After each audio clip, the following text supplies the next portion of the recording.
Sebelum kita masuk ke inti ceritanya, ada satu hal penting yang perlu dicermati. Perubahan besar jarang datang dengan suara keras. Ia sering muncul lewat sikap yang berubah, pernyataan yang dipilih dengan hati-hati, dan momen ketika seseorang memilih diam. Di titik inilah cerita ini bermula. Pergerakan ini terjadi diam-diam, tapi dampaknya langsung terasa. Nama besar yang selama ini berada di satu kubu, tiba-tiba mengubah arah dukungan. Isu bergulir setelah April tersenggol dari persaingan, membuka ruang spekulasi baru di peta dukungan figur publik. Pasha Ungu, yang sebelumnya kerap diasosiasikan dengan April, mulai menunjukkan sinyal berbeda. Tidak ada deklarasi terbuka, tidak ada konferensi pers. Namun, gestur, pernyataan singkat, dan interaksi publiknya memunculkan satu kesimpulan sementara. Arah dukungan mulai bergeser ke Valen. Pergeseran ini tidak berdiri sendiri, karena terjadi di momen krusial ketika konstelasi dukungan sedang rapuh. Situasi ini memunculkan pertanyaan lanjutan. Apakah ini keputusan pribadi atau bagian dari strategi yang lebih besar? Sinyalnya tidak muncul sekali, tapi berlapis. Dan justru itu yang membuatnya sulit diabaikan. Pengamat mulai menyoroti perubahan nada Pasha dalam beberapa pernyataan publik pasca tersingkirnya April. Tidak ada pembelaan eksplisit, tidak ada upaya memulihkan citra lama. Sebaliknya, muncul apresiasi halus terhadap langkah dan posisi Valen. Dalam dunia politik dan dukungan figur publik, bahasa implisit seringkali lebih bermakna daripada deklarasi keras.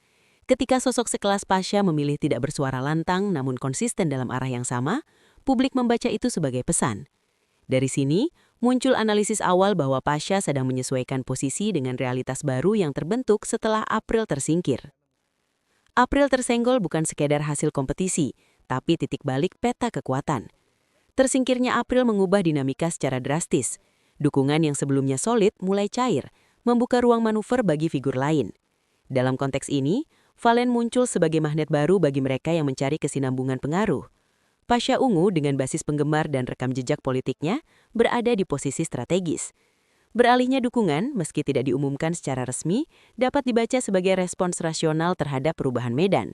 Pertanyaannya bukan lagi apakah pergeseran itu terjadi, melainkan seberapa jauh dampaknya akan menjalar ke pendukung lain. Publik figur jarang bergerak tanpa perhitungan, apalagi di momen sensitif. Langkah Pasha, jika benar mengarah ke Valen, dinilai sebagai langkah aman sekaligus taktis. Ia tidak menyerang April, tidak pula memutus hubungan secara terbuka. Strategi ini menjaga citra netral di mata publik, sambil tetap membuka jalur politik baru. Pendekatan seperti ini lazim digunakan untuk menghindari resistensi dari basis lama. Analisis ini memperkuat dugaan bahwa pergeseran dukungan bukan keputusan spontan, melainkan hasil kalkulasi matang. Dari sini, perhatian mulai bergeser pada reaksi pihak lain yang terdampak.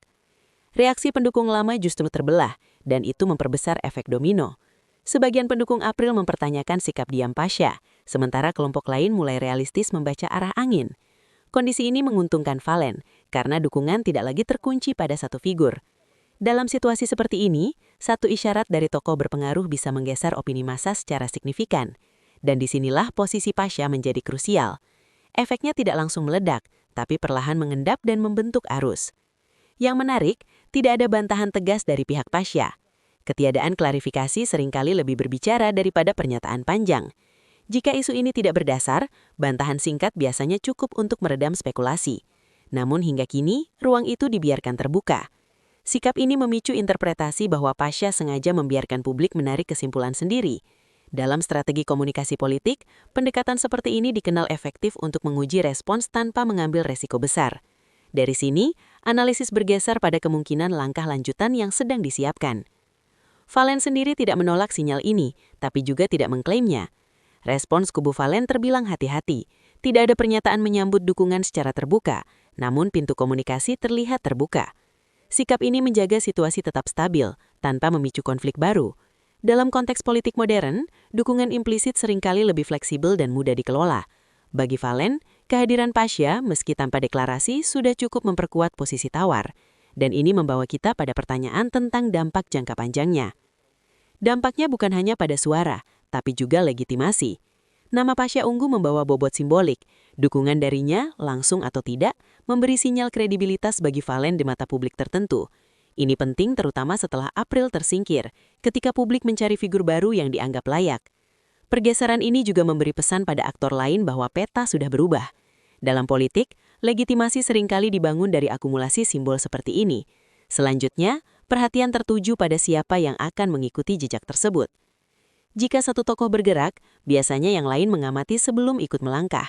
Isu ini berpotensi menjadi pemicu efek berantai. Tokoh yang sebelumnya ragu kini memiliki contoh konkret untuk menilai resiko dan keuntungan. Pasha bisa menjadi barometer awal. Jika respons publik relatif stabil, maka pergeseran dukungan lain bukan hal mustahil. Analisis ini membuat isu ini relevan bukan hanya sebagai gosip, tapi sebagai indikator arah politik ke depan. Dan disinilah cerita belum selesai. Yang pasti, peta lama sudah runtuh, dan yang baru sedang dibentuk. Pasha Ungu, April, dan Valen kini berada dalam satu narasi yang saling terkait. Tidak ada pernyataan resmi, tidak ada pengakuan terbuka, namun tanda-tandanya jelas bagi yang mau membaca. Apakah ini awal konsolidasi besar atau sekedar manuver sementara? Masih menunggu waktu. Yang jelas, setiap langkah kecil dari sekarang akan diawasi ketat, dan perkembangan berikutnya bisa mengubah segalanya.